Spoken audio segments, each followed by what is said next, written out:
To be or not to bop? That is the question. What's going on, YouTube? Bruce Harris here. Welcome back to another episode of To Be or Not to Bop. We're going to dive into some classic recordings as we usually do, some of the more lesser known gems in the jazz idiom. And it's a special day today because it's October 21st. And you know what that means? It's Dizzy Gillespie's birthday today. Happy birthday, Dizzy! All right. I've been noticing on social media and in some YouTube comments that people are saying that I am Dizzy Gillespie's son, or I am Dizzy Gillespie reincarnated, or he was my grandfather. I am not related to Dizzy Gillespie.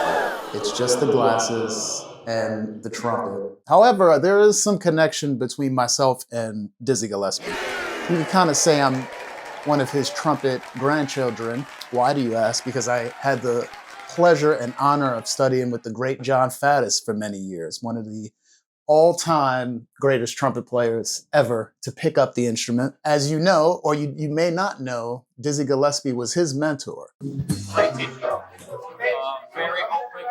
never reluctant to share what he has learned in his experiences, whether it's music or life.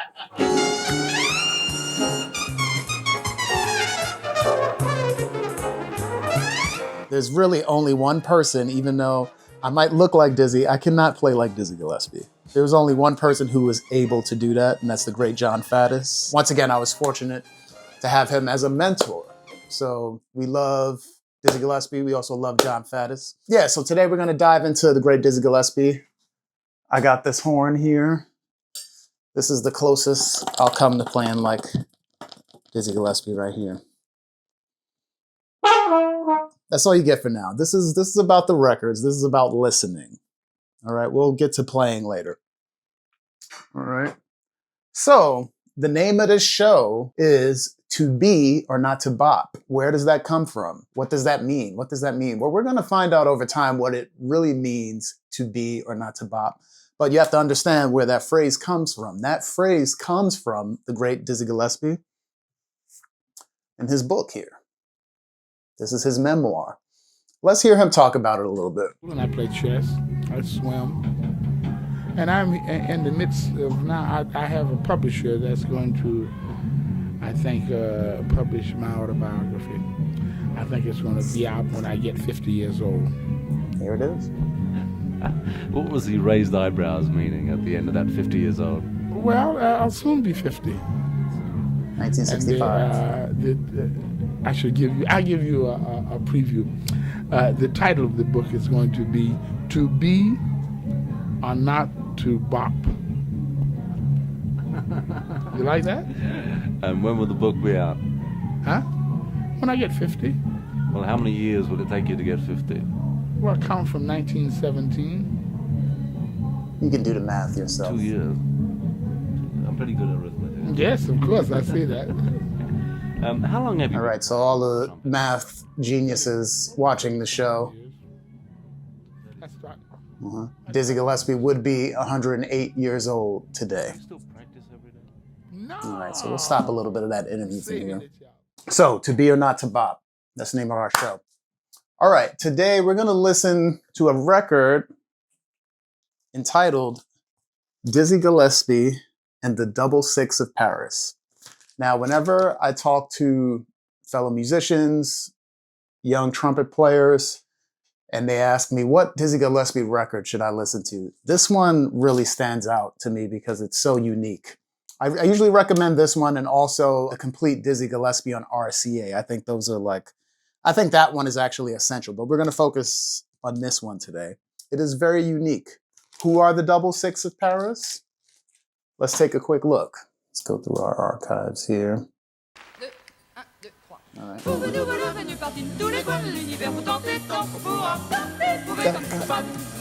So this is from the same year, 1965.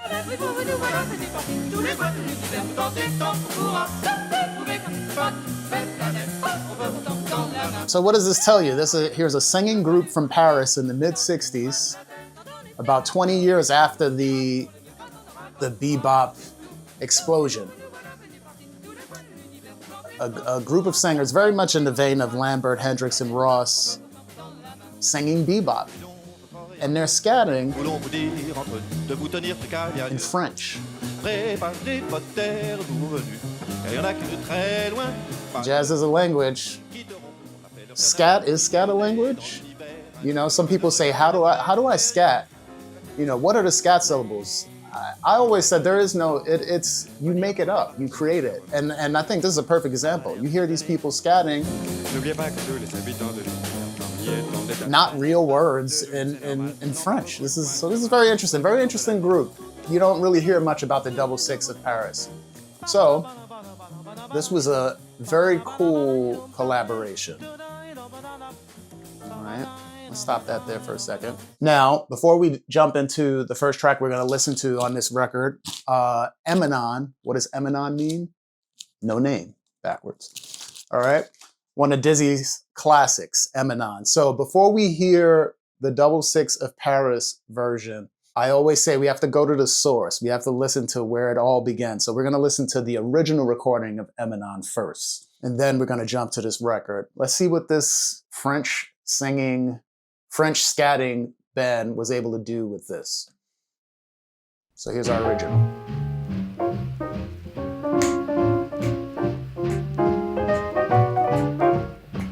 Classic bebop.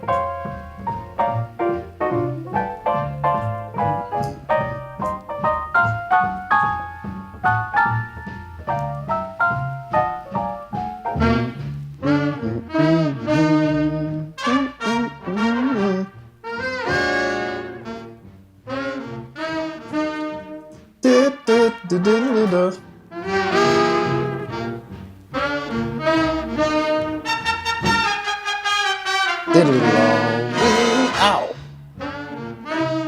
Yes, sir.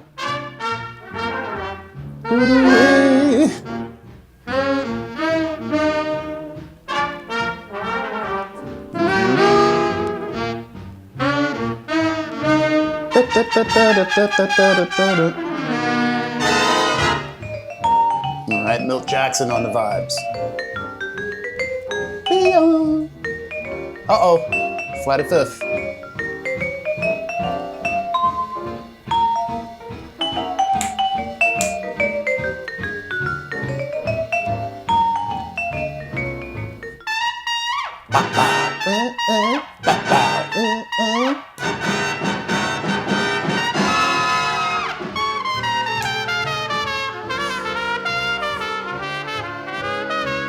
One of the important parts. Come on, Dizzy, come on. One of the important factors of early bebop that we have to remember, this is coming directly from the swing era. So we feel that wide, big, danceable swing feel. Ray Brown.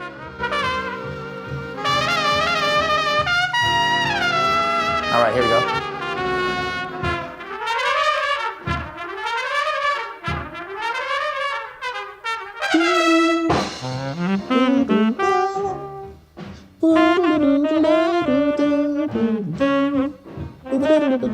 Uh-huh. One more time.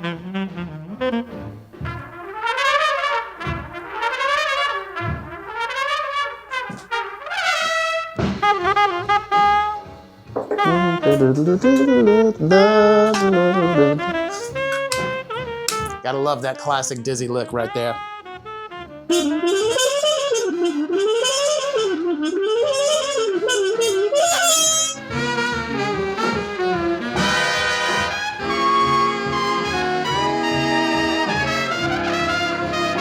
Any swing dancers who are listening to this, who says you can't dance to bebop? Yes, indeed, Emanon. All right, so that's the recording from the 1940s version of it. So now, we're gonna finally dive into this recording of it, the Double Six of Paris. All right, so we got this French singing bebopping group. All right, let's hear what they do with Emanon. Starting off with Bud Powell on the piano.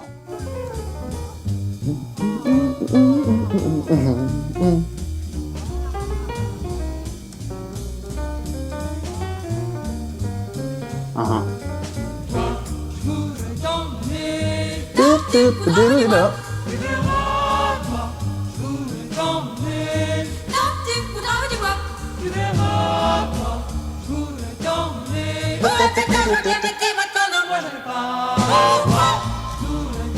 So this is essentially the same arrangement from the 1940s version.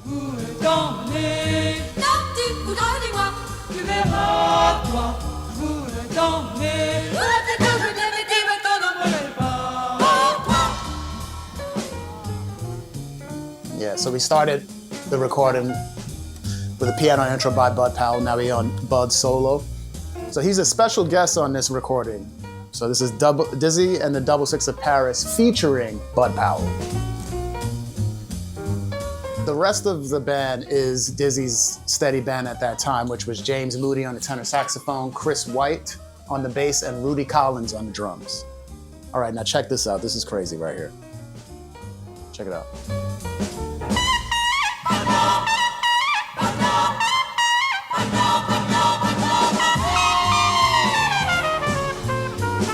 That's the singing group singing all the horn parts from the big band arrangement. They make it sound like a full big band.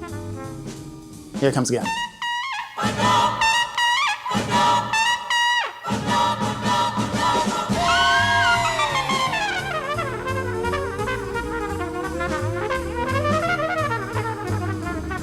Oh, double time.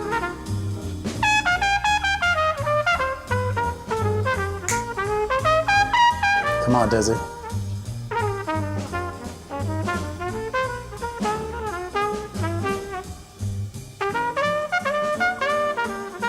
Oh. Yeah. Double time all over the place. Oh my God, yes. All right, check this out. Okay, next chorus. Next chorus, the singer's gonna come back in. Let's check out what they're doing here. Oh! Come on.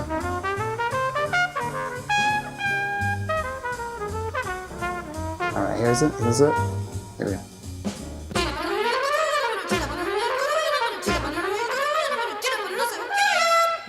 You hear that? Double time lines in French, scatting. If anyone can speak French watching the show, drop it in the comment if you could keep up with all of that. Are they saying actual words? I don't know.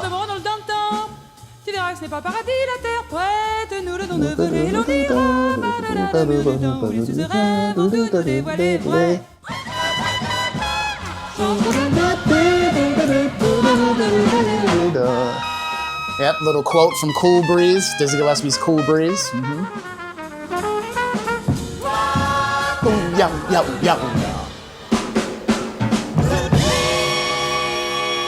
All right.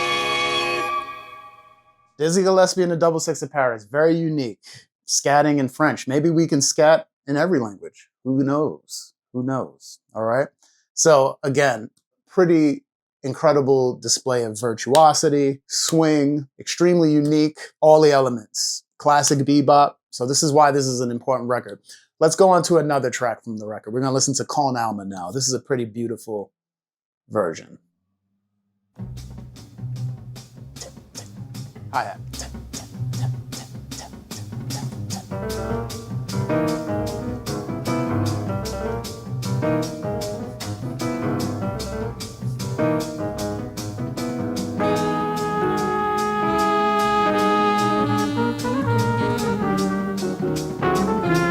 This is my favorite version of Con Alma. Dizzy recorded this countless times, but for me, this is the top version of it. Very rare too. Not a lot of people know this recording. The drum groove, incredible. Rudy Collins.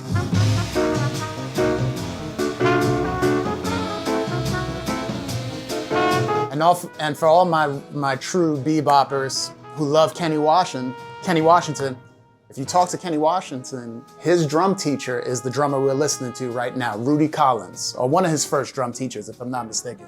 Maybe one day we can get Kenny on the show and drop some knowledge. Here it is.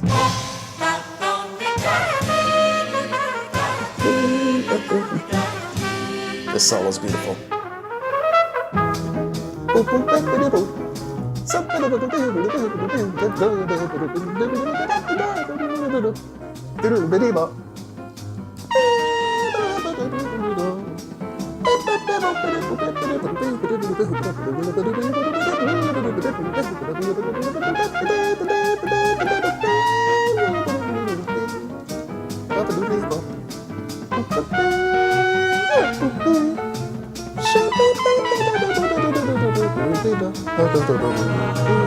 Listen to those vocal harmonies in the back. So beautiful. I'll shut up. You listen to the singers now.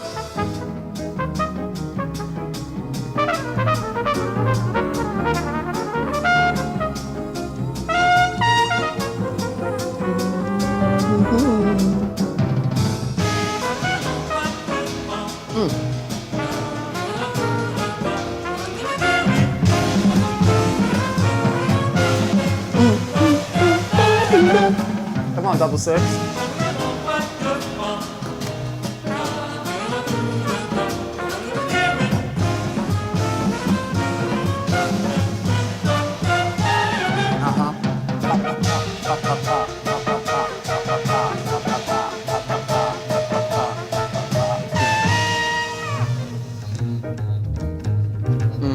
Yeah, Chris White. What a beautiful version. That drum groove, I always try to get drummers to play that drum groove. You don't really hear that too much these days. Drummers, drop it in the comments if you think you can hang with that little groove.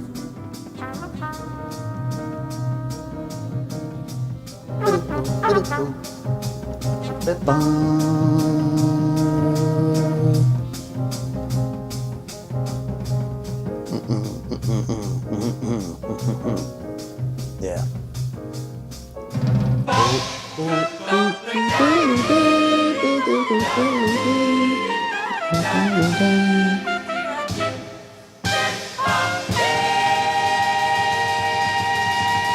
Yeah, Double Six in Paris. Beautiful. So many more gems on this record. What are some of the other ones? We got Groovin' High on that. We got Hot House. 1 bass hit, 2 bass hit. Maybe we'll do a video one day about 1 bass hit and 2 bass hit, because we always play 2 bass hit, but we don't play 1 bass hit. Well, we'll get into that later. Ushooby Dooby's on there. The Champ, Anthropology, Tintindeo, Blue and Boogie, and Al. Incredible record. Check it out. All right. And you know, I really love Dizzy, and you have to understand, if you're born in 1979, he was still very much with us.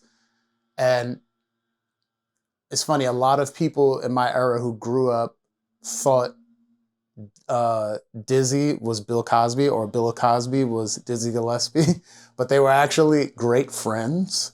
And if you really check out Bill Cosby's early act, he's doing a Dizzy Gillespie impression, all right? In fact, we should take a look at the little clip of Dizzy on The Cosby Show. Let's see if we can find that. I mean, he was everything. He was an amazing educator, a virtuoso trumpet player. Till this day, no one can copy Dizzy. You know, if you look all through the internet for transcribed jazz trumpet solos or videos, I challenge you to find more than 20. And I think I'm being generous by saying 20, versions of people playing a Dizzy solo or even transcribing one. It's extremely tough, and particularly for a trumpet player to play it. He's to this day untouchable. All right, so yeah, you got a virtuoso. You had someone who could have been a stand-up comedian. He was hilarious, super funny. Check out his interviews. An amazing piano player. He taught the piano players how to play bebop. An amazing drummer. We owe him for what we call Latin jazz or Afro-Cuban music. Dizzy brought that to the forefront. So he's responsible for so much and so important. All right.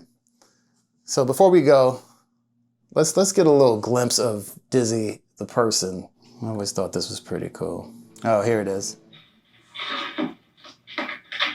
I understand. Hi, Doc. How are you? Dizzy Gillespie, y'all. Hi, Rudy. Long time no see. Do it. Do what? You know. You always ask me. What?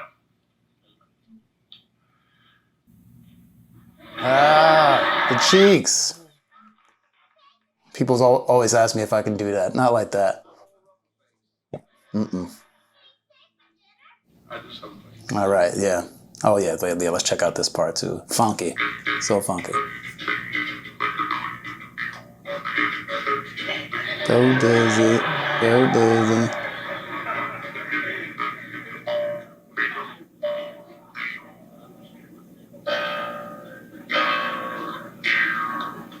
There's an interesting clip from this interview with Dizzy where he talks about, the interviewer asked him, does he consider himself a musician or an entertainer? Let's listen to that real quick. As I said before, it is mine. There's no question about my musicianship as a creator, as a performer. And I don't think there's any question about my entertainment ability. I try to entertain. I think that music, any art form that you cater to people who come to see you, you must entertain them. To sum it up, he was everything. Thank you so much again for watching. If you're enjoying these deep dives, hit like, subscribe, and tell me in the comments what are some of your favorite tracks from Dizzy Gillespie and the Double Six of Paris, and some of your favorite Dizzy Gillespie tracks of all time. Let me hear about it. We'll see you next time, and remember, to be or not to bop? That is the question.